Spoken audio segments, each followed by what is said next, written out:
What is up, friend and fellow anti-netter? Scott Shepper coming to you quite early today, a 10 a.m. ante-meridium on a Tuesday.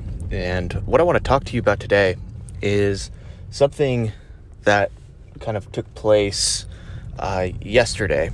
As you probably know, I have hired Nicholas Gautier, and he is, I call him Lil Anti-Nut. He's a 16-year-old freaking genius, and I'm serious. Like, he is a genius. He's automated a lot of things in my business using Python, and he's just, he can literally pick up any skill. He's like, basically, he's, his official job title, literally, we created a one-pager contract because I like one-pager contracts. I don't like any of that bullshit and hiding stuff in terms. It's like literally a one-pager contract that's in the same exact style and format of my physical monthly newsletter, the Scott Shepper letter.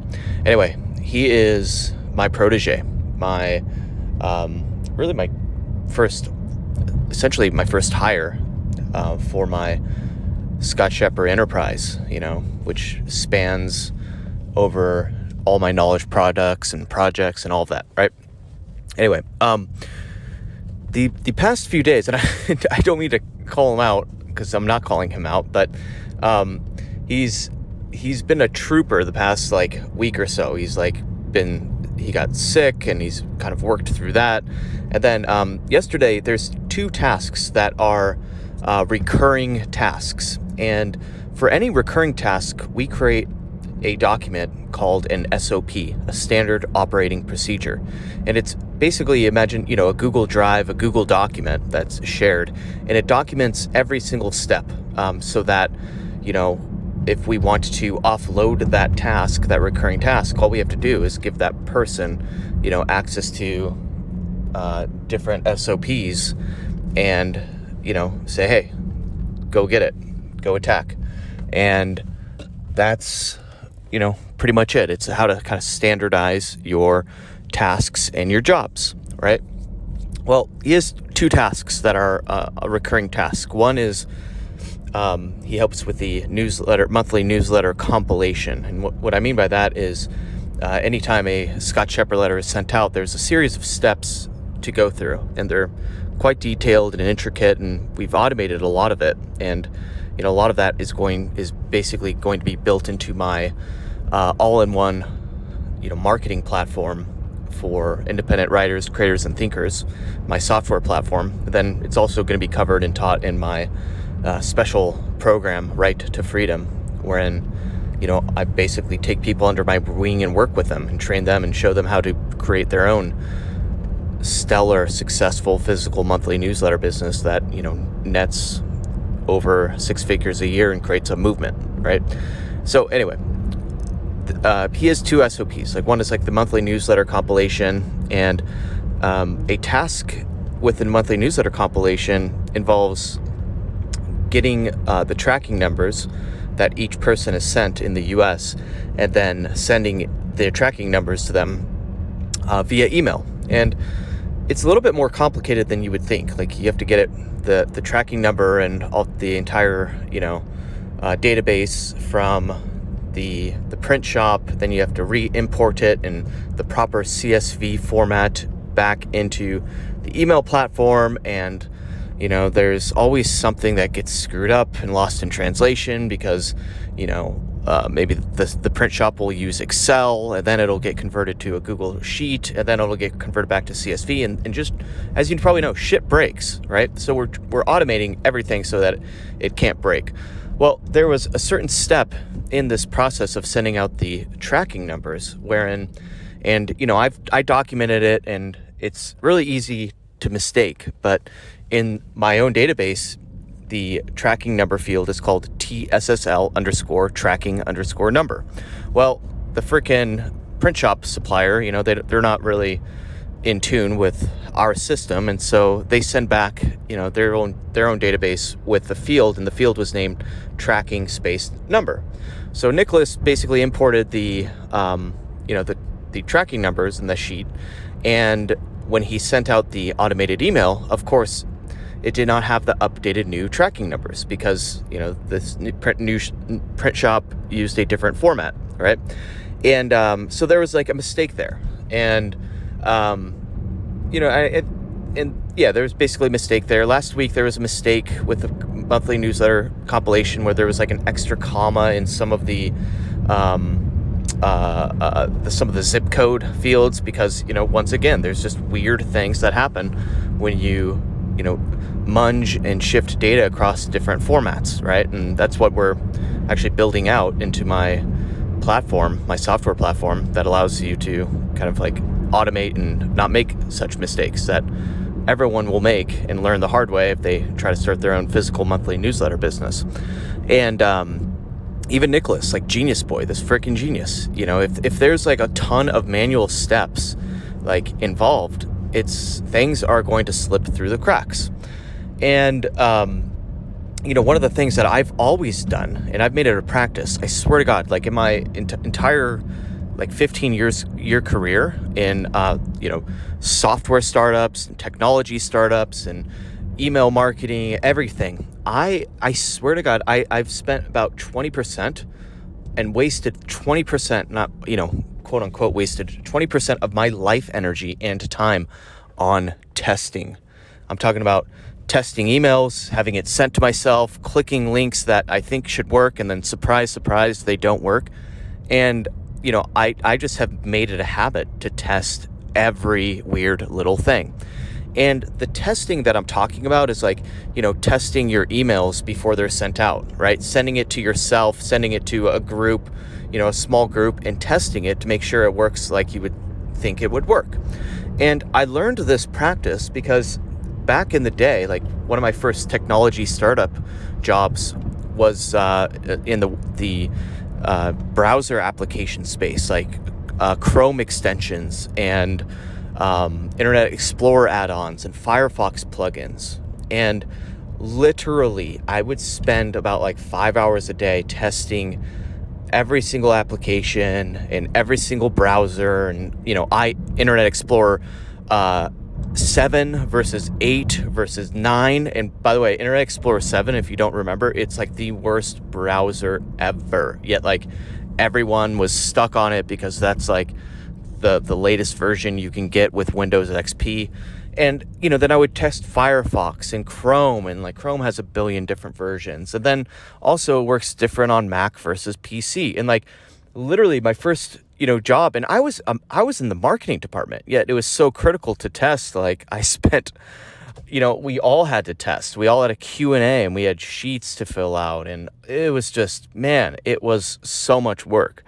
But what it instilled in me was like this practice and concept of just like testing every single little thing. And it takes time, like the simplest things, even just sending out a tracking number email. You would think it would be, oh, okay, cool. You figure it out once and you never have to think about it again. Best of luck. Try it in practice. Do you think running a physical monthly newsletter is easy? There's, and I talk about this, there's like about there's a ton of critical things that you would think that you would overlook. And there's even more smaller things that go into it. So it goes back to, issue number 1 of the Scott Shepard letter I talk about. And the principle is the only right answer is test. And in that newsletter, I'm referring to testing in terms of experimenting, launching something, testing how it works in reality, testing if you like it. For instance, like me right now recording this car pod to you. I'm recording a podcast in my car. I've tried many different versions of content creation. I've tried the daily email, I've tried daily tweets, and daily blog posts, and I've tested, I've experimented. And the thing that's stuck for me is doing these car pods because it allows me to get my ideas out there, and it's easy for me to do on my drive to the office.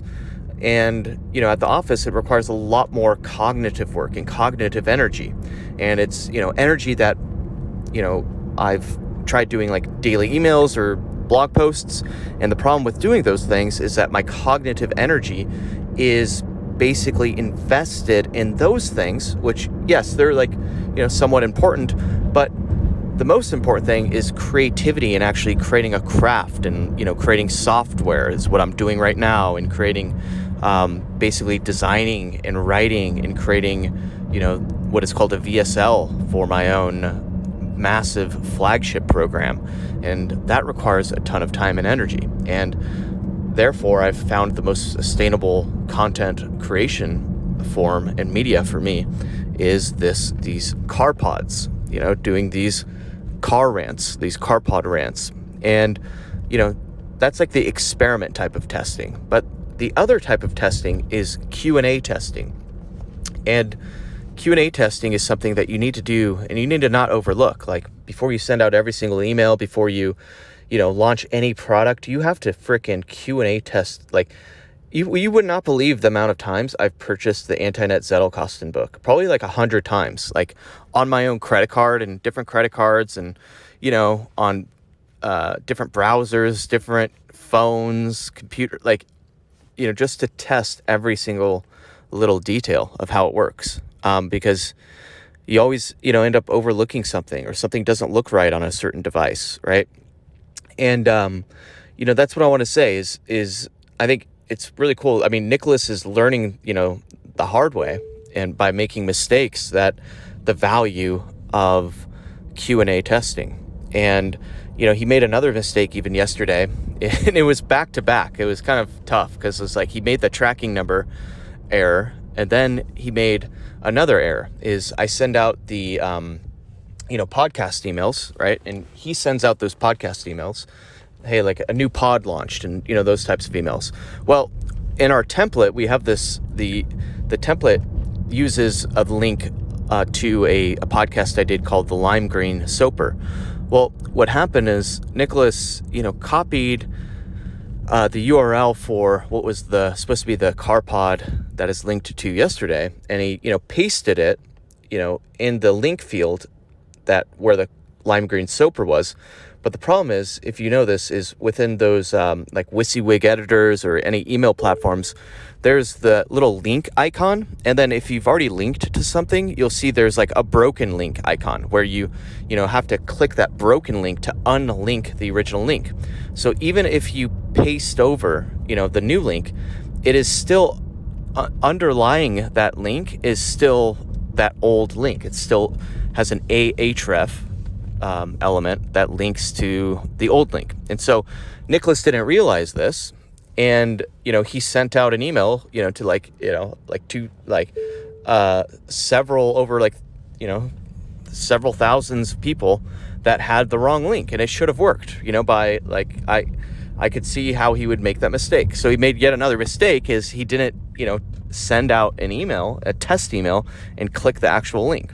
And so before I could, he knew that he made these mistakes. And so when I woke up this morning, before I could even talk with him or sync up with him and teach him how to actually do it properly, he went out and sent me on Slack bullet points and a post-mortem of what he's learned, and it all came back to, I should read you it, but I see a cop right there. I'm not going to pull out my phone and be too blatant, but he basically said it all comes back to, he realized all of his mistakes have come back to testing. He never tested the obvious. He never QA tested the obvious. And so, the lesson here is, it really does. It all comes back to testing. The only right answer is test, not only in terms of experimentation, and testing new things, but also Q&A testing what you think should work, right? Like, literally the link, everything looked perfect on the link, but if you actually tested it and clicked on the link in the email, it didn't work. It clicked and linked to the wrong podcast, which is kind of crazy. So, don't assume. That's the death of, it creates, assume, if you spell it out, it means it makes an ass out of you and me. You probably have heard that before. Just so this is a reminder, test. Not only experiment, but also Q&A test. All right. Hope that gives you a little bit of a reminder or advice, as you build out your own, independent knowledge business and as you thrive as an independent writer, creator, and thinker. Peace and love. Just got to the office. Stay crispy, my friends. Later.